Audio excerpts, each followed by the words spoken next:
ஒருமுறை எம்ஜிஆர் அவர்கள் தேர்தல் பிரச்சாரத்திற்கு சென்றபோது எம்ஜிஆர் அவர்களின் கார் பழுதாகி நின்றுவிட்டது. அப்போது காரை ரிப்பேர் செய்ய வந்த இளைஞர் ஒருவர் சுறுசுறுப்பாகவும் மதிநுட்பத்துடன் செயல்பட்டு எம்ஜிஆர் அவர்களின் காரை சரி செய்தார். கார் சரியானதும் அந்த இளைஞரை அழைத்த எம்ஜிஆர் அவர்கள் அந்த இளைஞரின் கையில் நிறைய பணம் கொடுத்துவிட்டு, நீ என்ன தொழில் செய்கிறாய் என்று கேட்டார். அப்போது அந்த இளைஞர், நான் வேலை வெட்டி எதுவும் இல்லாமல் சும்மாதான் இருக்கிறேன் என்றார்.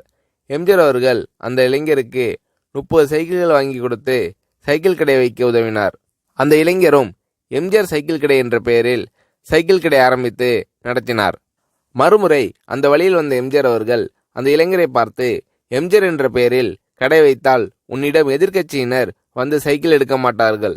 அதனால் நீ எம்ஜிஆர் என்ற பெயரை எடுத்துவிடு, அப்போதுதான் உனக்கு தொழில் லாபகரமாக நடக்கும் என்றார் எம்ஜிஆர் அவர்கள். ஆனால் அந்த இளைஞரோ, எனக்கு வாழ்வளித்த வள்ளல் நீங்கள், உங்கள் பேரில்தான் நான் கடை வைத்தேன்.